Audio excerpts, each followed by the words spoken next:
Okay, so now I have this call stone. Know what you guys, I know what you guys are thinking. Sandy, who you calling? Your mother.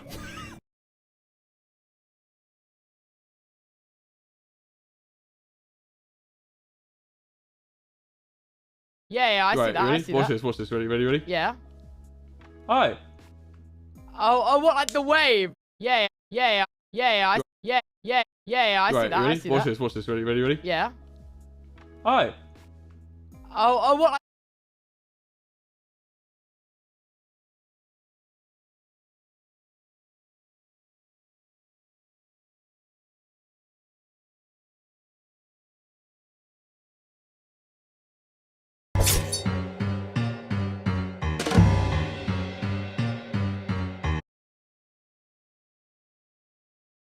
Hi, I'm Catherine from a small village in Norway. When I was born, the midwife handed me to my mom, and when she pulled the blanket away from my face, Mom screamed.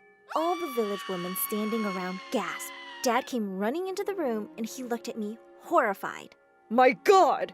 Your family's curse is upon us! She looks exactly like your sister, the ugly one!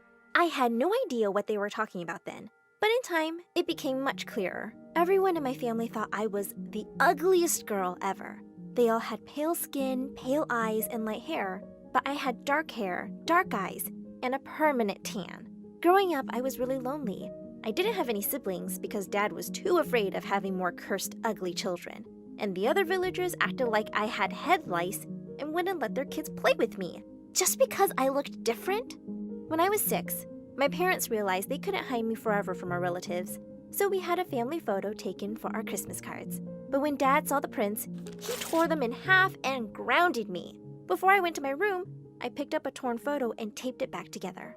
Then I drew devil horns on my parents' heads. There, that looked better. One afternoon when I was 11, I snuck out my window and was sitting under a tree when a woman approached me. She said she was from the States and asked if she could take a photo of me in a heavy Norwegian accent. I'm not an animal in a zoo that you can take photos of and laugh at. Why would I laugh at you, child?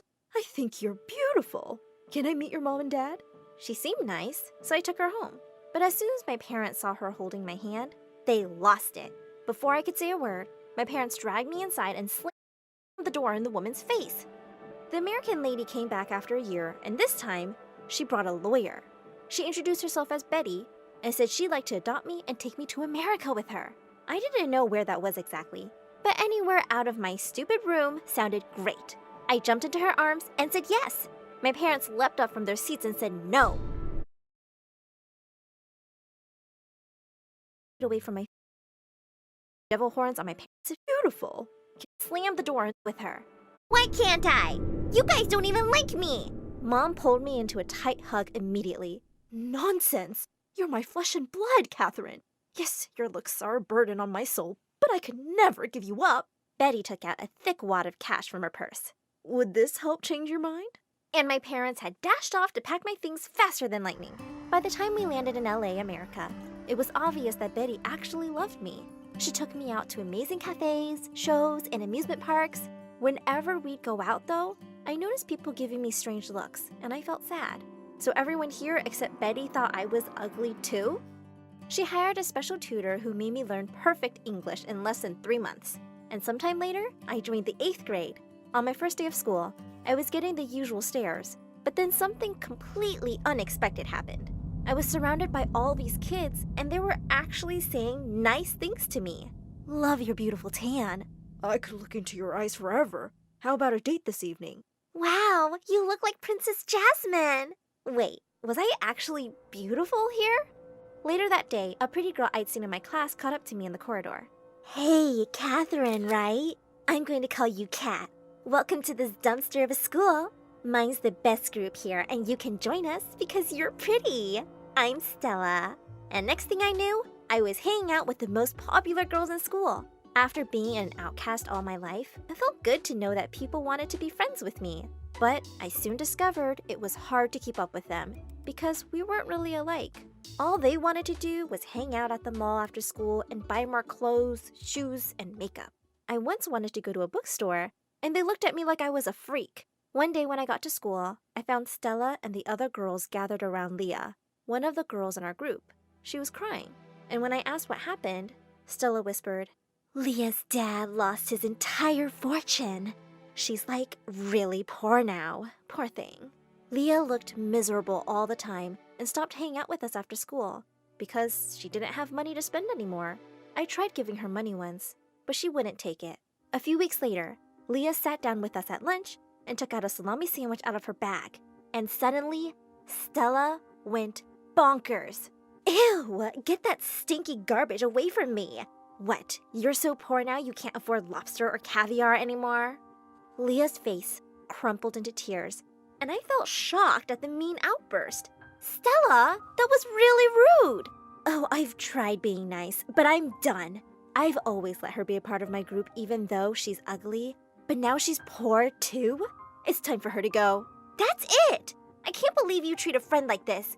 Who cares that you're pretty or rich if you're such a horrible person? Hey, stupid village girl, watch your mouth. You would be a nobody if I didn't make you a part of my group. I'd rather be a nobody than be somebody like you. Come on, Leah, we're leaving. And with that, I took her hand and we walked away. I could feel Stella's furious glare drilling a hole in my skull, but I didn't care. From that day onwards, Leah and I got really close. We couldn't avoid Stella and her rude comments in class, but we started hanging out in the library during recess, and I'd always get extra lunch for her. Leah started coming over to my place too, and Betty always asked her to stay over for dinner. One day, I was saying goodbye to Leah at our gate when I heard a familiar laugh. OMG, Leah, are you homeless now? Has that Betty lady adopted you too? She seems to have a thing for adopting poor loser kids. What are you even doing here, Stella? Sadly, I just discovered yesterday that I live next to you. I'll have to ask my parents to move to a better neighborhood. That sounds like a great idea. Can't wait. And with that, I walked back inside. It was bad enough seeing her in school. Now it turned out we were neighbors. One night,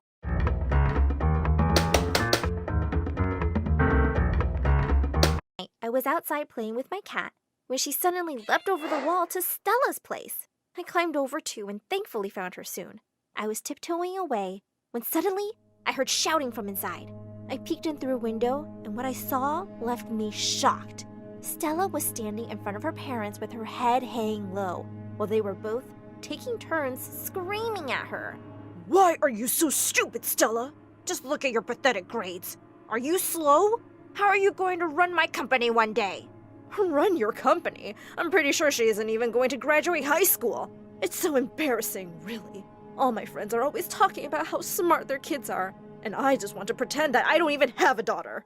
Stella burst into tears and ran away from the room. I walked away quickly, feeling really sorry for her. I knew exactly what it felt like to have parents who always put you down. Hers seemed even worse than mine. The next day in class, I wanted to tell Leah all about what I'd seen the day before, so I scribbled a note and passed it to her.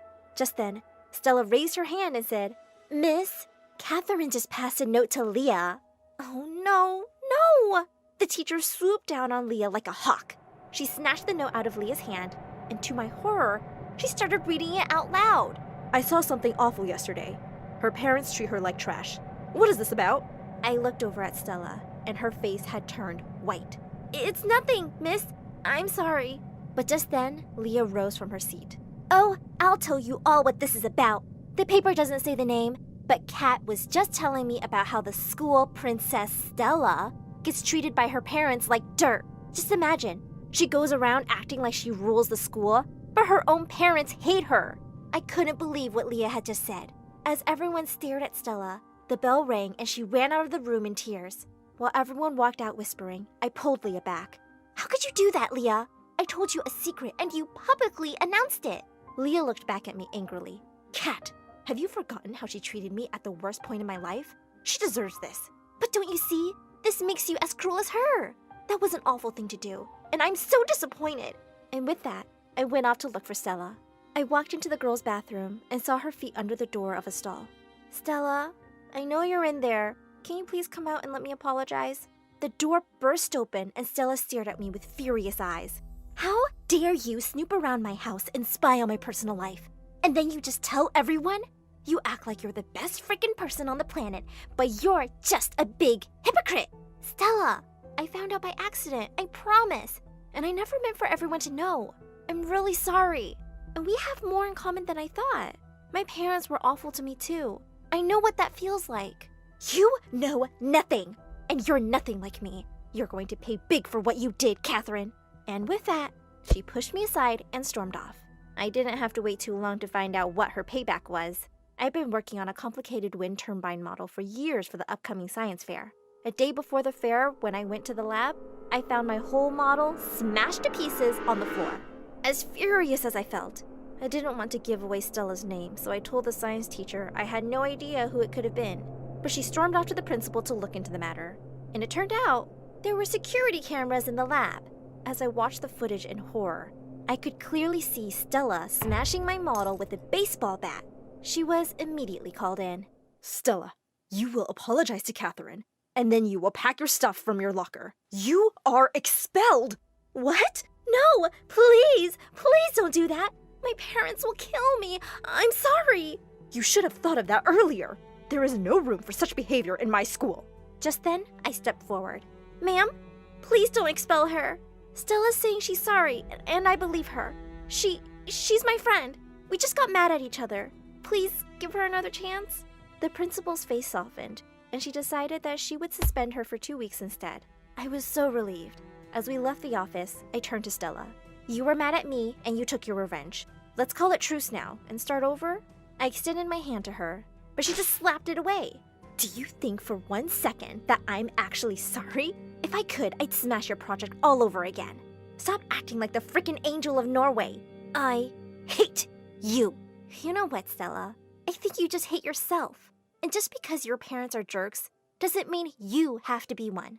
You can choose to be a better person. I didn't see Stella for the next 2 weeks, but she didn't come back after her suspension either. I found out that her parents had decided to send her to some boarding school in Europe, and I never saw her again. Leah truly regretted what she'd done and apologized, and we became friends again. We both graduated from the same university 4 years later. I'm now working as a social worker in an adoption agency. I want to help other kids find homes and families where they will be truly loved, just like I was by my adoptive mother, Betty. Do you hear that?